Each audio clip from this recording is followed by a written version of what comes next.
ജയേന്ദ്രൻ കല്ലിങ്കൽ, ഇവിടെ നിങ്ങളുടെ ആവശ്യം നടത്തിത്തരാൻ സാധ്യമല്ല എന്ന് LDF പറയുകയാണെങ്കിൽ, പിണറായി പറയുകയാണെങ്കിൽ, CPIക്ക് മുന്നിലുള്ള ഒരു മറ്റു വഴി എന്താണ്? കല്ലിങ്കൽ അല്ല, ആദ്യം അതിന് മുമ്പ് ഈ വസന്ത് പറഞ്ഞ ഒരു മറുപടി പറയാൻ പോകുന്നത് ശരിയില്ല. വിലക്കയറ്റത്തെക്കുറിച്ചുള്ള ചർച്ചയാണെങ്കിൽ ഒരു പ്രത്യേക സെക്ഷൻ നമുക്കിരിക്കാം.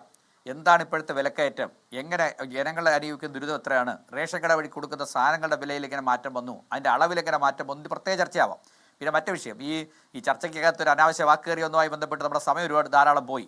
ഇതിനകത്ത് ഇപ്പോൾ ഒരു ഉപനേതാവിനെ കുറിച്ചുള്ള അല്ലെങ്കിൽ അത്തരം ഒരു ആവശ്യം CPI മുന്നോട്ട് വെച്ചതും അത് CPMന്റെ ഏറ്റവും പ്രധാനപ്പെട്ട രാജ്യത്തിൻ്റെ ഏറ്റവും പ്രധാനപ്പെട്ട നേതാവ് അത് കഴിയില്ല എന്ന് പറഞ്ഞതുമാണ് ചർച്ചയുടെ അടിസ്ഥാനം. അതിനകത്ത് ഞങ്ങൾക്ക് വളരെ വ്യക്തമായ തീരുമാനവും ധാരണയുണ്ട്. അത് ഒരു LDF ഇതുപോലെ തന്നെ ഇത്രയും വിഷയങ്ങൾ മുമ്പ് ഉണ്ടായിട്ടുണ്ട്.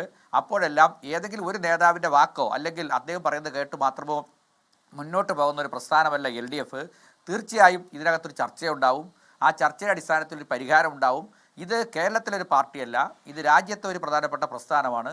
ആ പ്രസ്ഥാനത്തിന് കേന്ദ്രത്തിലെ നേതാക്കന്മാരുണ്ട്. ഇന്ന് തന്നെ നമ്മുടെ കമ്മ്യൂണിസ്റ്റ് പാർട്ടിയുടെ ജനറൽ സെക്രട്ടറി D. രാജ വളരെ വ്യക്തമായി അദ്ദേഹത്തിൻ്റെ അഭിപ്രായം പറഞ്ഞിട്ടുണ്ട്. അദ്ദേഹം വെറുതെ പറയുന്നതല്ലല്ലോ, ആ അഭിപ്രായത്തിനെല്ലാം വിലയുണ്ടാവും. അതനുസരിച്ചൊരു തീരുമാനം. കേവലം ഏതെങ്കിലും ഒരു നേതാവ് പറയുന്നതനുസരിച്ച് മുന്നോട്ട് പോകുന്ന ഒരു പ്രസ്ഥാനമല്ല ഇടതുപക്ഷ പ്രസ്ഥാനം. അങ്ങനെ ചെറിയ പാർട്ടി ജനങ്ങൾ ആഗ്രഹിക്കുന്ന ഒരു പ്രസ്ഥാനമാണ്. നേരത്തെ ഒരു നേതാവ് ന്യായാധിപന്മാരെ ഉദ്ദേശിച്ച് ശുംഭൻ എന്നൊരു പരാമർശം നടത്തിയത്. അതിനുശേഷം കോടതിയിൽ പോയി പറഞ്ഞത് ശുംഭൻ എന്ന് പറഞ്ഞാൽ വെളിച്ചം വിതറുന്നവൻ എന്നാണ് ശബ്ദധാരാവർ നോക്കിയ അർത്ഥം എന്നുള്ളതാണ്. അങ്ങനെ പരാജയത്തിന്റെ ആഴം തിരിച്ചറിയാതെ ഈ പ്രതിപക്ഷ ഉപനേതാവ് സ്ഥാനത്തിൽ വാശി പിടിച്ചുകൊണ്ട് വെളിച്ചം വിതറുന്നവരാവാതിരിക്കട്ടെ ഇടതുപക്ഷ നേതാക്കൾ എന്ന ആഗ്രഹത്തോടെ എന്നുകൊണ്ട് പൂർണ്ണമാവുന്നു.